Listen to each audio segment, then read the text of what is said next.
that? Yep, that's all good. Here we go, recording in progress. So, good morning, good evening, because we've got a bit of the time differences. It's great that we have people from all around the world here. So we've got New Zealand, Australia, France, England, and Netherlands. And Glenn, I don't know what country you're representing now, but okay. So microphone, Glenn. And yeah. So we had a masterclass. Okay, perfect. So we had a masterclass last week covering the Olympics and the three main ideas to improve hockey, improve a team. Now, following the Olympics, there've been lots of changes already that we heard, changes about the coaches. This will have an impact, will trickle down to grassroots hockey. So, Michael Anthony, if you can tell us a little bit of what changes you've seen and heard, and we can start like this. Okay, so let's start with coaches, because that's an obvious one around the Olympics, right? You will always see a transition of coaches around Olympic teams immediately post-Olympics for a whole range of reasons. And the reasons in lots of ways don't matter. But if you go back to Rick Charlesworth, what he talks about, he mentioned 8 years with one team is about the maximum, to be fair to everybody around. It could be a player that they've left out because you think they're not good enough, where someone else would put them in. So 8 years is his view.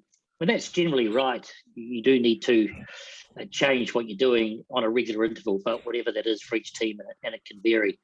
So you're seeing a bit of a coach merry-go-round go on at the moment. You've seen the Holland, France, Spain merry-go-round in men's hockey that happened. You noticed just recently, Allison has brought in Yami Mulder from Germany to be an assistant coach with her squad, which is really about refreshing her team. And the other thing, alongside all of this, the Japanese coach that they had is gone. He's not going to be replaced. Australia has advertised for a women's coach, for example. They're looking elsewhere, but will probably stay with the same one. So coaches are always in this situation, and there is a saying here in Australia that all coaches are either sacked or about to be sacked. So you've got to bear that in mind as part of the principle, right? The other part, of course, is players will often hang on to the end of an Olympics. And at this one in particular, when there was a 5-year gap, it's a bit longer for the older players. So at the end of the Olympics, there will be quite a few players that will step out of that picture and go, yeah, no more for me. And that's pretty obvious, because operating at international level is quite intense and you're away a lot. So there's a balance up with family and all those things as part of that picture.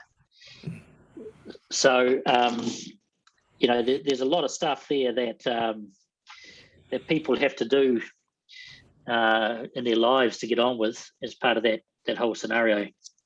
So when you look at changes, those are obvious and simple changes to see for any Olympic teams or national teams that are close to the Olympics.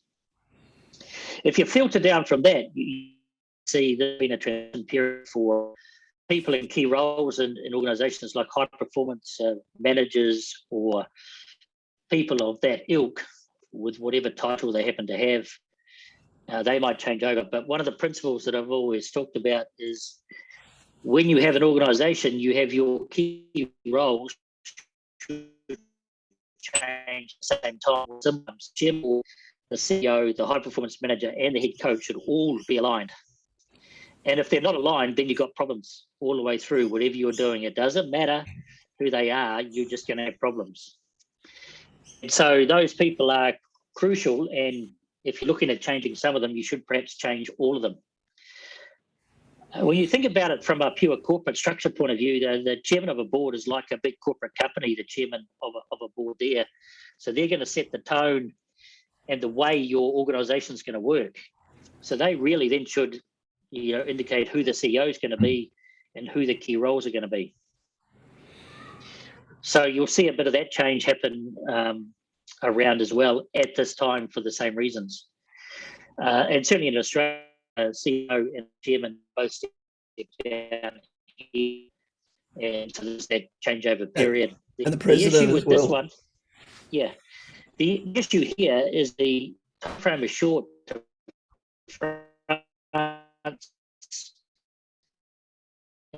Olympics. And often after Olympics, you'll have a year of not much going on in most sports, actually. And this time you don't really have the year. You really have to get back on the horse quite quickly and get on with it. So you can't afford to take time in appointing these positions. But if you think about it from the other point of view, if you think about some 10-year-old kid running around in a club somewhere for a game of hockey on a Saturday that they have fun doing, what does all that mean when they're watching the Olympics? What relevance is it for them if the CEO changes or the head coach of the national team changes or something like that? It's really quite difficult for them to relate to that set of circumstances. So those changes to a 10-year-old kid playing hockey on a Saturday morning really don't matter. So what do they see? What influence have on that 10-year-old kid? Well, part of it is visibility, right? You'll get a famous name and they'll like seeing the famous name and they'll try and copy the famous name. That's good. And you've got to keep on encouraging that. But for that kid in your club, in a local club, wherever it might be, there has to be a pathway for them that they can see that's obvious to get to those teams, and they can be part of that process when you take it from a grassroots level viewpoint. Because at the moment, it's so far away. These kids really, they might say, I want to go to the Olympics. That's great. But there might be 20,000 kids playing hockey and only 16 go to the Olympics, or 18 as it was at the last Olympics. There's not many out of those 20,000 kids. So clubs, when you think about that, the clubs have a responsibility in what they're doing to set up these kids and keep that dream alive, but in a realistic way. So they can perhaps get there. But that's also difficult. If you think about that, is how do you keep the dream alive? Because if you're in a, like Oliver there in a whatever 4th division or whatever 5th division club it is or whatever, I don't know, how do they even get in the hoofklasse in Holland? How do they do that? But these steps have to be realistic for these kids in some way. And so the way I think about it is a club at that sort of level has to build a relationship with the top clubs, and they should have an objective in place saying we're going to get one player into a hoofklasse squad every 2 years or 3 years or 5 years or whatever time frame they agree is a good time frame. Because if you have that objective in place, then that's going to set a whole bunch of things below that you're going to have to do to get the players up to that level. So you would start with relationships with those top clubs. How do you build the relationships with the top clubs? Who does that first? What development program should you have in place to give those kids the skills and the attributes needed by the top clubs? What are those skills and attributes the top clubs are looking for? So there's a bunch of things that you've got to work out and then look to implement that down in your juniors so they do have a chance to get there. That makes sense to everybody?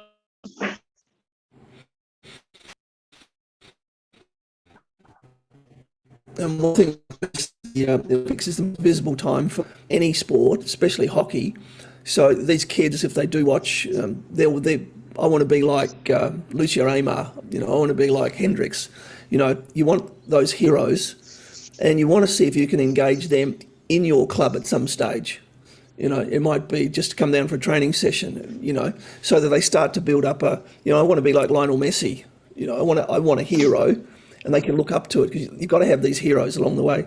So what we've done here, obviously my daughter, is easier to get more access to her, but she went back to her old school and 400 kids write letters to her.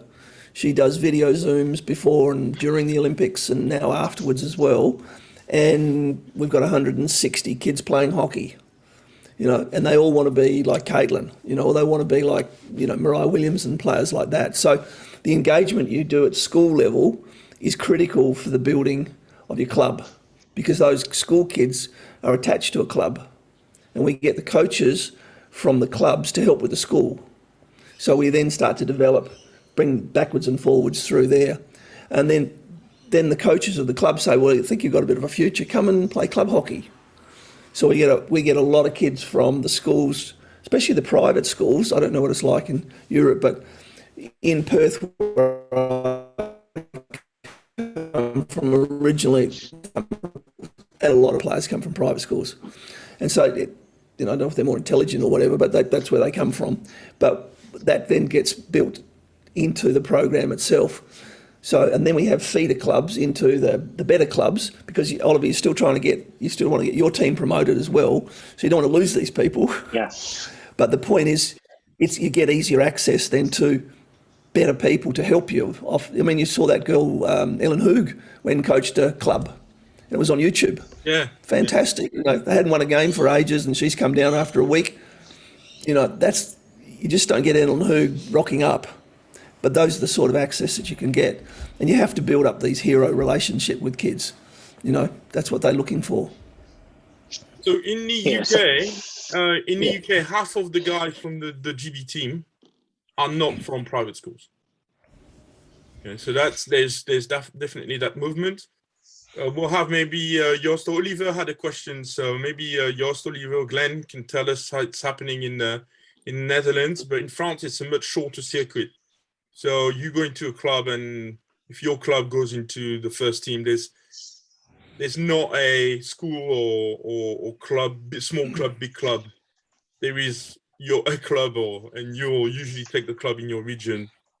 So some guys go to Paris or Lille, but from smaller clubs. But most of the time, it's your idea, the kids there, and can you select them and get them good hockey players. But Oliver, if you want to ask your question. Yeah, the question I had was, do you think there's a responsibility for these bigger clubs to actually help out at grassroots? Because it's all well and good.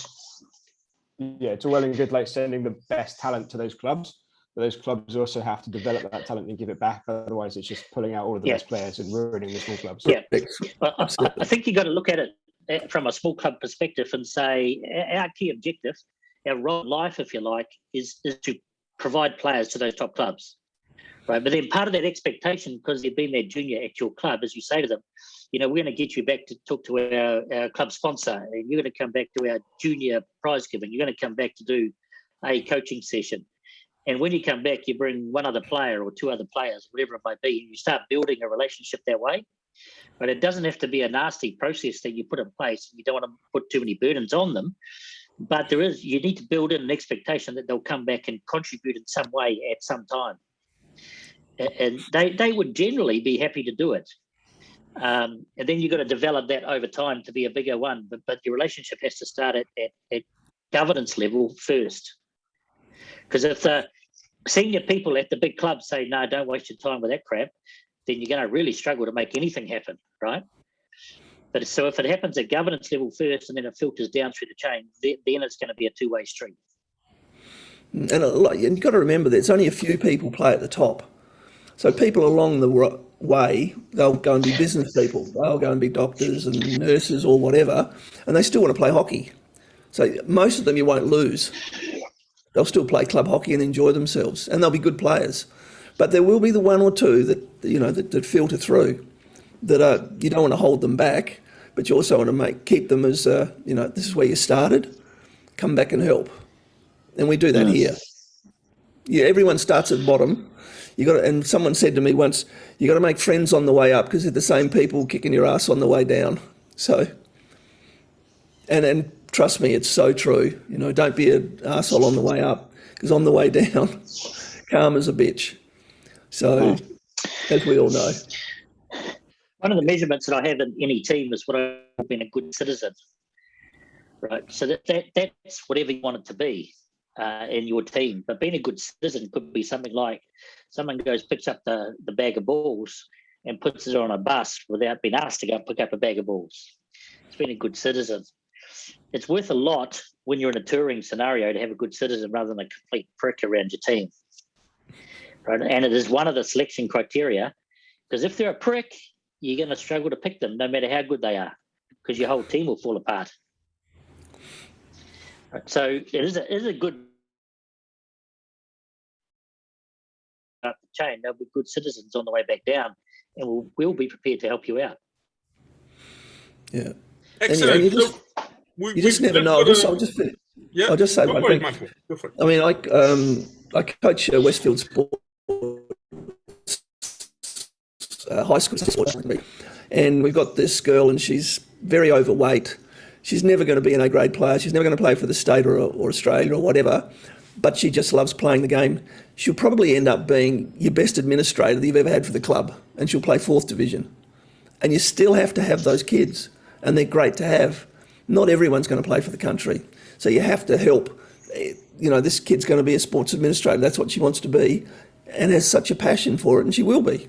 Those are the sort of people you need in the club as well. Okay, perfect. So one thing I wanted to say as well, why we think there's a big link between what's happening at the top and the administration and to grassroots hockey is, so what we see, for example, in France, is that there's lots of rules, and the federation and the league is extremely powerful and basically dictates how games are happening. So can have a huge impact on the ambience, because at a lower level, there's competitiveness is one thing, but the ambience and the family atmosphere within the club is extremely important and a huge driver for success. So we're about a bit in time. So unless you got Joost or Glenn, you've got questions, I suggest we just conclude on that, and I'll upload that video and I'll keep you posted. What do you guys think?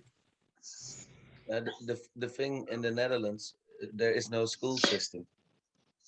Right. So we only have club teams. So you have big clubs, medium clubs, small clubs.